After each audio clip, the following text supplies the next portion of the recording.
네, 질문한 기자 CBS 이종주입니다. 오늘은 이 급박한 지금 현안 속에서 홍준표 대구시장님 모시고 인터뷰 한번 나눠보신다. 네, 반갑습니다. 시장님, 지금 이제 막 올라오셨는데, 지금 이 시간에도 지금 그 윤석열 대통령 그 계엄 선포 후폭풍이 좀 있어요. 현재 지금 탄핵이냐, 뭐 하야냐, 임기 단축이냐 여러 안이 나오면 혼돈인데 좀 현 상황 평가 어떻습니까? 우선 탄핵을 하기 전에 계엄 상황을 좀 이야기를 좀 합시다. 네. 갑자기 뭐 이틀 전입니까? 사흘 전입니까? 네, 사흘 전이죠. 전국에 퇴근해서 있는데 비서실장이 TV를 빨리 켜보라고 그래서 켜보니까 네. 비상계엄 발표를 하시더라고. 네. 근데 내가 전부 내용을 들어보니까 저건 비상계엄 사유가 되나? 첫 번째. 여태 그게 정치로 풀었어야 할 문제거든. 그렇죠. 예산이든 예산이든 탄핵이든 네. 그 탄핵 소추든 네, 장관 탄핵. 이 모든 게 정치로 풀었어야 할 문제를 정치로 풀지 않고 나가는 바람에 각자의 길을 간 거 아니야. 네. 그죠? 그렇죠. 민주당은 민주당대로, 그렇죠. 우리는 우리대로. 네. 그러니까 그 풀고리는 대통령한테 전국적인 책임이 있습니다. 그래서 저건 정치로 풀었어야 할 문제를 여태 정치로 풀지 않고 있다가 비상계엄을 하길래 저게 비상계엄 사유가 되나? 첫 번째 그런 생각이 들었고, 두 번째 45년 전에 비상계엄을 대한민국에서 한번 하고 45년 후에 지금 비상계엄을 한다는 거는 시대적 상황이 맞나? 45년 전에는 박정희 대통령 암살당하고 그렇죠. 그 다음에 이제 그거는 비상계엄 사유가 되거든요. 그런데 지금 이 상황에 비상계엄 사유가 되나? 그리고 계엄을 하면 군인들이 출동해서 군정으로 들어가 버리는데 지금 대한민국이 그때보다 민도도 높아졌을 뿐만 아니라 소통 수단도 다양해졌어요. 그런데 그게 통제가 되겠나? 군이 나와서 통제가 되겠나? 세 번째, 국회에 계엄 해제 요구권을 발동을 하면 즉시 계엄 해제를 해야 되는데 지금 국회가 압도적 다수로 야당이 돼 있는데 계엄 해제 요구권을 행사를 하면 저 계엄이 유지될 가능성이 있나? 그래서 나는 쳐다보면서 저 한여름 밤의 꿈아이가 그날 밤에 자정 넘어서까지 많은 전화가 왔어요. 동료 지자체장이나 의원들로부터. 그래서 저거 어려울 거다. 당장 입장 표명하는 거는 난센스다. 대통령이 무슨 생각으로 저런 비상계엄 선언을 했는지 하루만이라도 지켜보자. 지켜보고 난 뒤에 국회가 어떻게 대응하는지 보고 결정해도 늦지 않다. 시장님은 현재 상황 어떻게 보십니까? 매일매일 좀 급박하게 흘러가고 있거든요. 탄핵 같은 경우에는 민주당이 지금 발의를 했는데 우리 당으로서는 8년 전에 박근혜 탄핵을 한번 당했습니다. 또다시 탄핵을 당하게 되면 이 당은 한국 사회에서 존재할 가치도 없고 두 번 탄핵한 당이면 당을 해체하는 게 맞죠. 소멸되는 게 맞고. 그래서 어떤 식으로든 탄핵은 막아야 되고. 탄핵은 안 된다.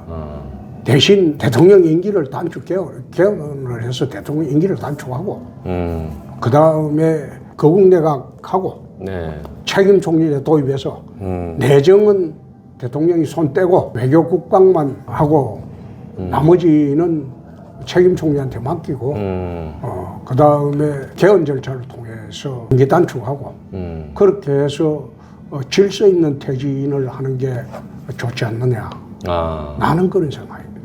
이 질서 있는 퇴진 그러면 사실상 조기 대선을 해야 되잖아요. 조기 대선을 할 수밖에 없죠. 원래 저게 민주당이 탄핵할 구실을 못 찾아서 여태 몸부림쳤는데 이것만큼 좋은 탄핵 구실이 어디 있습니까? 그렇죠. 야당 입장에서는. 그렇죠. 네. 야당 입장에서는. 네.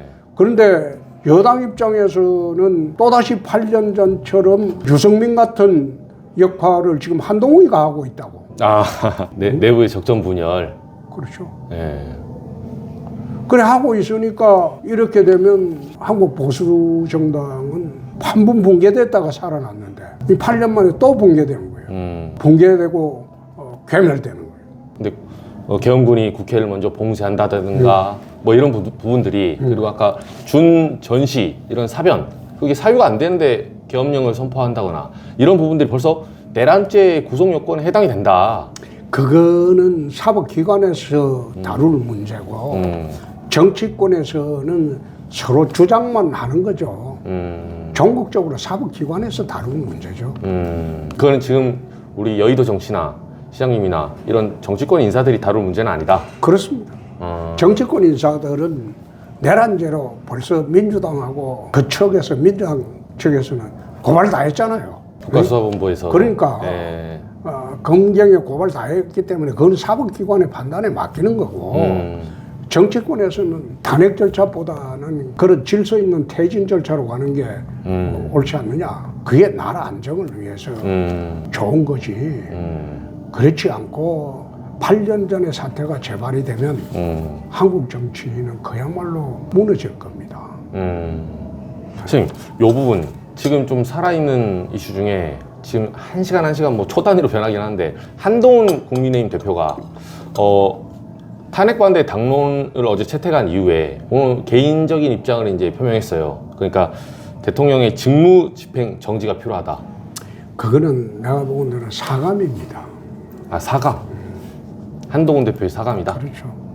그거는 국사와는 다른 자기 사감입니다. 계엄 당시에 자기를 체포하려 했다. 아, 체포죠. 거기에 대한 그게 있었는지 없었는지 모르지만은 그래서 아마 한동훈 대표가 격분을 했을 수도 있습니다. 지금 약간 내란죄까지는 아닌데 그 결국은 군이 그 좀 무리한 계엄을 하면서 내부 고발 비슷하게 하나씩 오늘 나오고 있어요. 예를 들면 이진우 수방사령관은 이날 아침에 그러니까 계엄령 내리고 12월 4일 그때 윤석열 대통령한테 전화가 왔다.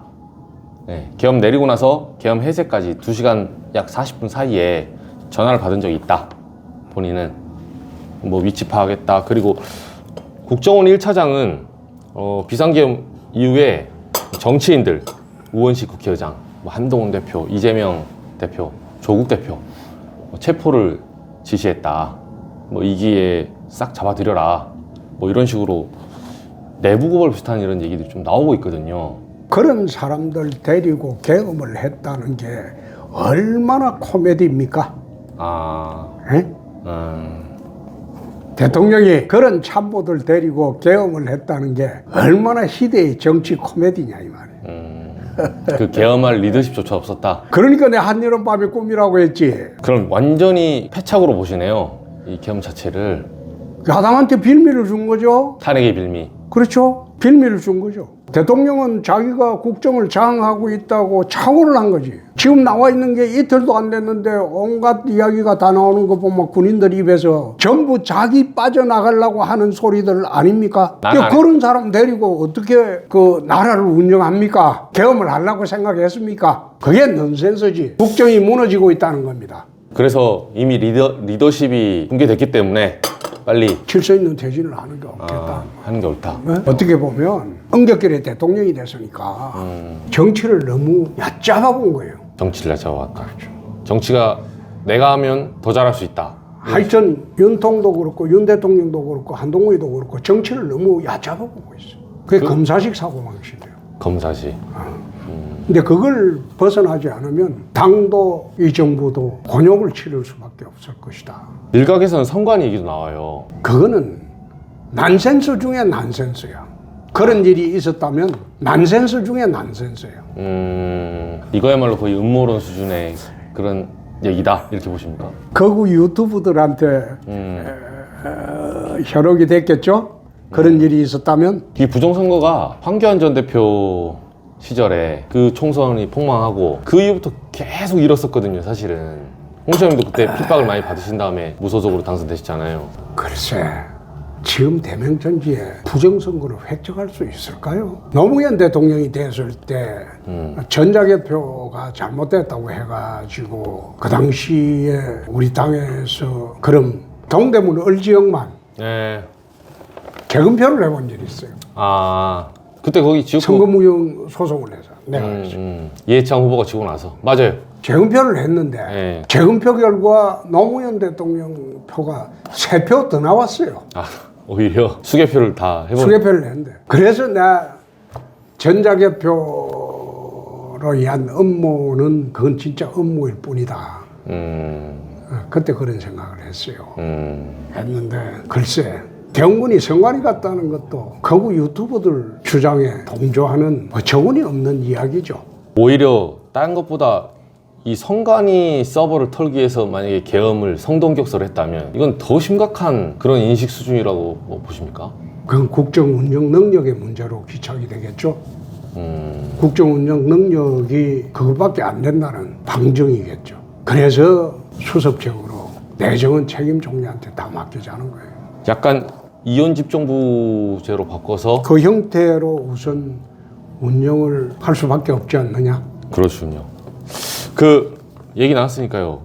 그 향후 시장님 보시기에는 우리가 그러니까 벌써 8년 전 2016년 탄핵 당시에도 하루하루 알 수가 없었잖아요. 이 민심의 기류가. 그러면 그때와 다른 방향에 가기 위해서는 지금 여당은 뭘 해야 된다고 보십니까? 지금 내가 이야기했잖아. 대통령 중심으로 국정 쇄신책을 내놓으라. 최신책. 그러니까 쇄신책이라는 게 딴 거 있습니까? 날짜 정하고 난 언제 내려가겠다. 그러니까. 이렇게 개헌하겠다. 그리고 그 안에 국회에서 개헌하도록 해라. 임기 단축을 한 1년 정도 한다. 대신 그 임기 동안 자녀 임기가 지금 한 1년 정도 더 남았을 거예요. 2년 좀 더 남았죠. 그렇죠. 이제 1년 단축하고 1년 단축해가지고 그 사이에 개헌 절차 취하고 그거 내각은 거국 내각으로 해서 책임 총리제 주고 운영을 그래 맡기고 나는 외교 국방만 하겠다. 그거는 대통령의 본래적인 책무니까 그런 식으로 지금 빨리 의견을 모아서 천명을 하고 국민들을 진정시켜야 되겠죠. 근데 그거를 그냥 거국내각이라 하면 야당 인사, 민주당 소속 사람들을 장관에 앉혀야 된다. 거국 내각이라는 게 여야가 같이 들어가는 거죠. 접점 중에 하나가 김건희 여사. 김건희 여사 문제는 또 어떻게 처리해야 된다고 보십니까? 특검 올라왔거든요. 이제 그 문제는 국회 이제 표결을 맡겨야 되겠죠. 국회 표결을. 더 이상 우리 당에도 반대할 힘이 없을 거예요. 이 특검 안에 국회 표결을 맡겨서 한번 털어보고 뭐가 나오는지 한번 털어보라 이 말이에요. 안 나오면 그건 끝나는 거고 나오면 처벌받는 거고 그런 식으로 안 나갈 수가 없게 돼버렸어요. 그러니까 특검안 올라가는 거랑 김건희 여사 특검 그리고 탄핵안 원래 오늘 저녁 막 왔다 갔다 하거든요. 좀 땡겨야 된다. 전망으로 봤을 때 어떠십니까? 그 탄핵안 전망이라기보다도 만약 한동훈이가 탄핵에 찬성을 하면 한동훈이는 바람과 함께 사라질 겁니다. 바람과 함께 그래 되면 이 당은 붕괴될 겁니다. 당이 깨진다. 깨지는 게 아니고 내가 보기에는 한국 보수 정치 보수주의자들은 거의 붕괴될 거예요. 용병들의 헤게모니 다툼이었죠. 윤 대통령 용병. 그렇죠. 한동훈 그의 오른팔. 그것도 용병.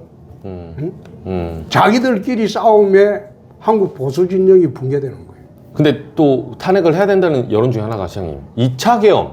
그러니까 계속 종잡 있을 수 없는 이야기지. 있을 수 없다. 그건 가능하지가 않지. 당장 한번 해보니 어떻게 됐어요? 군인들조차도 지금 명령 따르지 않고 명령에 따르지 않는 파인데 어떻게 계엄을 한다는 거예요? 아니, 워낙 윤 대통령 종잡을 수 없는 그런 선택을 많이 하니까 그래도 불가능하다, 하지 않을 거다 이렇게 보십니까? 한번 당해보고 또 시도한다면 그건 바보지.